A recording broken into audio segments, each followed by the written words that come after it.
Welcome to the Brief News Network. If you want to genuinely understand how a trade war operates, do not fixate on the White House briefing room. Do not scroll through the incendiary social media posts fired off at 2 in the morning. Look instead at Lewiston, New York. For decades, this unassuming border town has sustained itself entirely on the predictable, unglamorous rhythm of Canadian cross-border shoppers. Today, those cash registers have gone silent. The parking lots at the outlet centers sit vacant. The local mayor is grimacing through interviews on regional television because right now, Canadian citizens are carrying out a quiet, devastating, and remarkably well-coordinated boycott of the American economy. And it is working so completely, so rapidly, that the White House finds itself in a state of undeniable, visible panic. Donald Trump spent months brandishing threats of 100% tariffs, dismissing Canada as a prospective 51st state, and mockingly addressing Prime Minister Mark Carney as though he were a regional governor. It was supposed to function as a classic pressure tactic, the signature Trump maneuver designed to force Ottawa into submission over its new electric vehicle and agricultural trade arrangements with China. Instead, Prime Minister Carney traveled to Davos, called out the coercion in front of the global financial community, and instructed his country to buy Canadian. And they listened, overwhelmingly. If you want unvarnished coverage stripped of partisan framing, subscribe right now, because this story is moving faster than most media outlets can responsibly track. By the time we are finished here, you will understand precisely how Canada's calculated and disciplined response is dismantling the very foundation of Trump's economic leverage.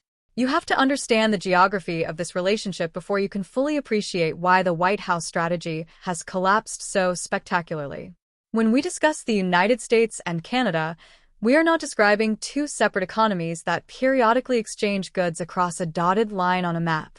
We are describing a single, inextricably fused industrial organism.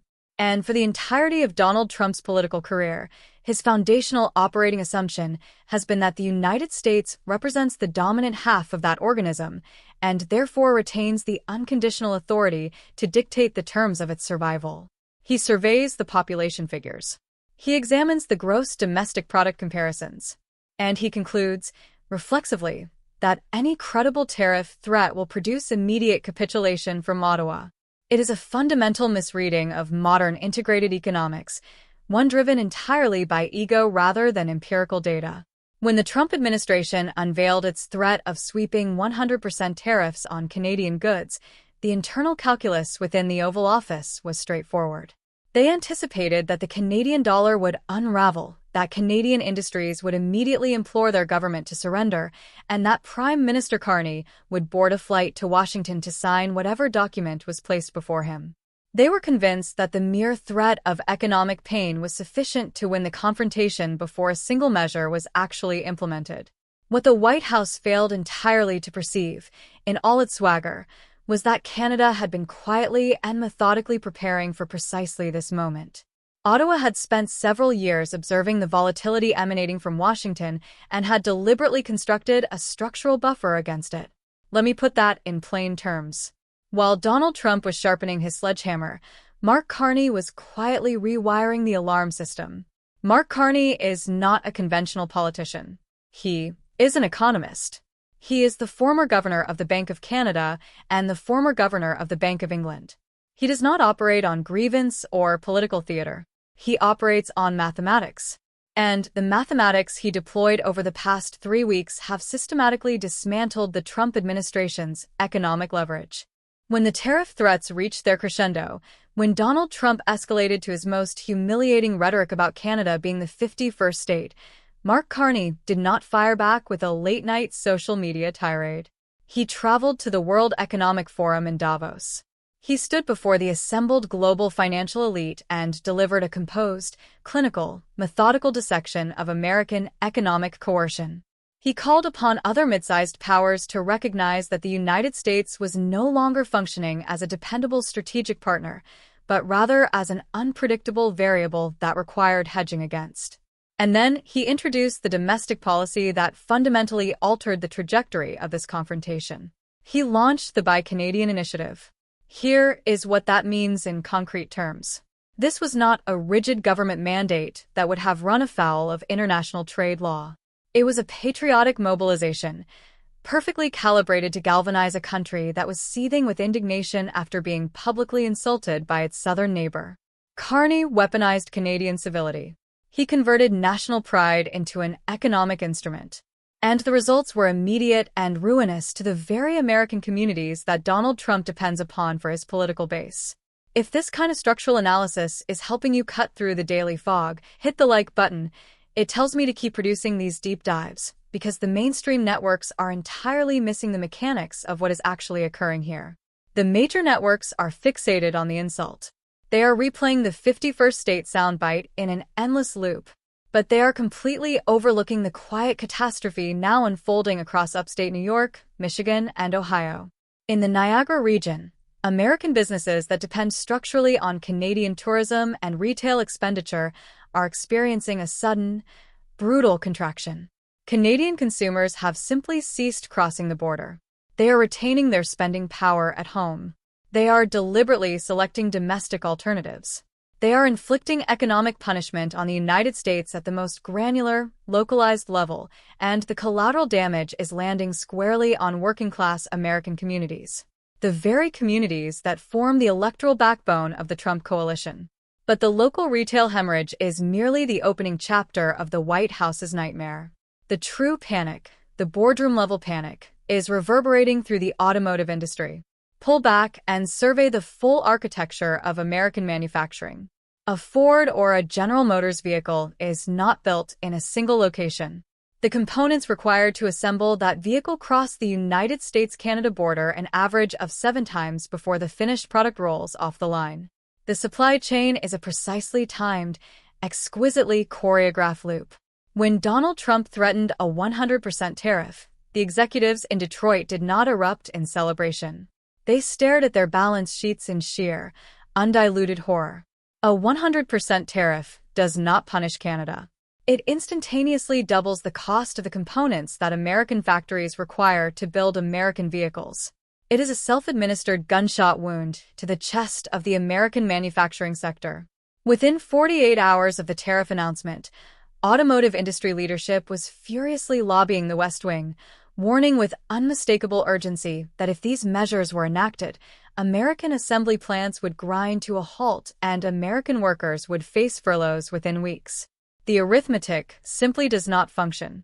There is no version of the math that produces a favorable outcome for American industry. And this is the central contradiction of this story. A contradiction that runs far deeper than it initially appears. Donald Trump promised the American public that trade wars are good and easy to win. He is currently prosecuting a trade war in which his primary instrument, tariffs, is generating more immediate destruction within his own industrial base than within his opponents.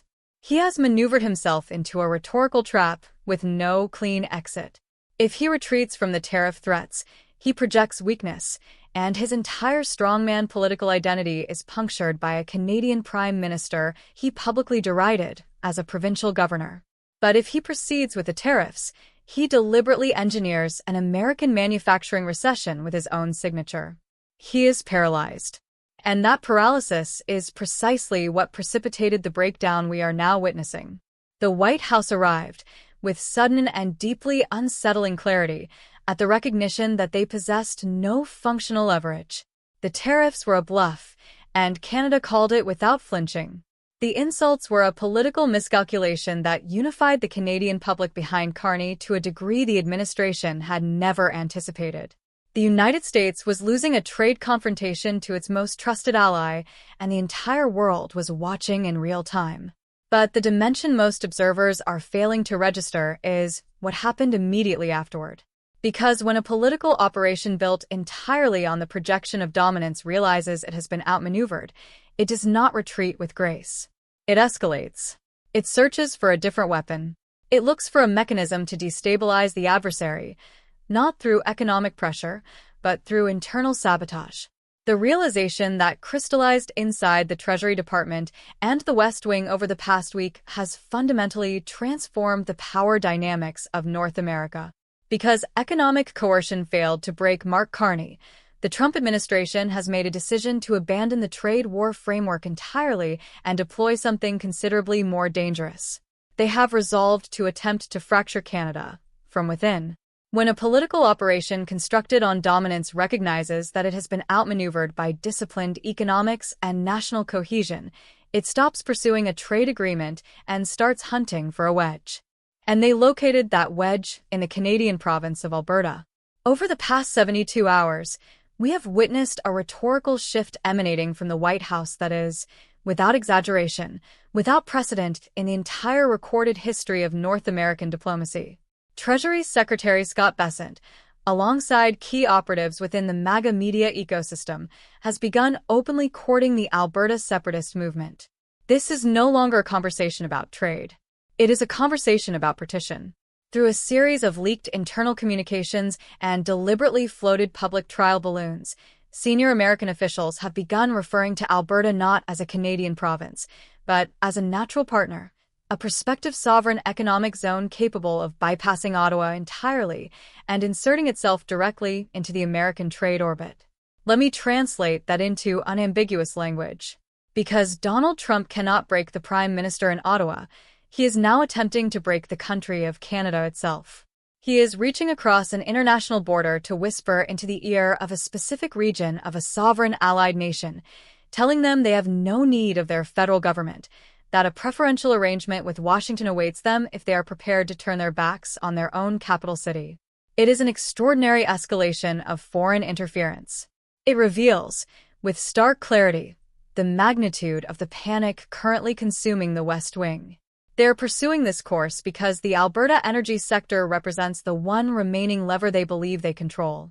Alberta is the beating heart of Canada's petroleum and natural gas industry. By deliberately stoking the embers of Wexit, the Western Canadian separatist movement, the Trump administration is attempting to manufacture an internal crisis of sufficient severity that Carney will be compelled to abandon his trade defiance simply to preserve national cohesion. It is a high-stakes, scorched-earth geopolitical wager. But there is one figure here that reframes the entire calculation, a figure the White House appears to have overlooked entirely in its urgency to identify a new weapon. According to the most recent internal polling conducted across the Canadian prairies, the 51st state rhetoric and the 100% tariff threats have not, in fact, energized separatist sentiment. They have produced the precise opposite effect. They have generated a powerful rally-around-the-flag response that has penetrated even the most conservative corners of Alberta. When a foreign head of state threatens to annex your country or relegate it to the status of a client state, internal regional grievances have a remarkable tendency to recede into the background. If this level of contextual depth is giving you the framework that cable news cycles are consistently omitting, make sure your notifications are activated. This situation is evolving hour by hour, and you need to be positioned to understand what happens when this partition strategy inevitably collides with Canadian constitutional law and the full force of international diplomatic blowback. What we are witnessing is the comprehensive disintegration of the traditional U.S.-Canada relationship. For nearly a century, these two nations operated on an implicit no-surprises compact. They were the closest of allies, the most voluminous of trading partners, and the most deeply integrated of security neighbors. That era has drawn to a close. In its place stands a new and volatile reality, one in which an American president is openly entertaining the dissolution of a neighboring sovereign state because he lost a policy argument over the price of canola oil and electric vehicle battery technology. The strategic implications of this escalation extend far beyond the bilateral relationship. If the United States is prepared to deploy separatist movements as a trade negotiation instrument against Canada, its closest, most historically peaceful partner, what signal does that transmit to every other American ally? What does it communicate to the United Kingdom, Japan, or Germany? It communicates that Washington is no longer invested in the architecture of alliances. It is invested in the extraction of total, unconditional compliance, and it will reach for every instrument in the geopolitical toolkit to obtain it. Step back and survey the full picture one final time. Mark Carney's response was devastating precisely because it was disciplined. He did not raise his voice. He did not post in capital letters. He simply deployed the instruments of modern macroeconomics to demonstrate to the White House that their coercive strategy carried a price being paid in deserted mall parking lots in New York State and stalled assembly lines in Michigan. He demonstrated, conclusively, that the celebrated art of the deal collapses the moment the opposing party in the negotiation actually comprehends the mathematics more fluently than you do. Canada's response was not a military maneuver or a shouted counterinsults. It was the cold, composed reality of a mid-sized power arriving at the recognition that it no longer needs to fear a superpower that fundamentally misunderstands its own supply chains. This story is not, at its core, about tariffs. It is about the moment the international community recognized that the American president's primary instrument, fear, functions only when the party being threatened has nowhere else to turn. And as Mark Carney demonstrated in Davos, Canada has an abundance of alternative directions to move.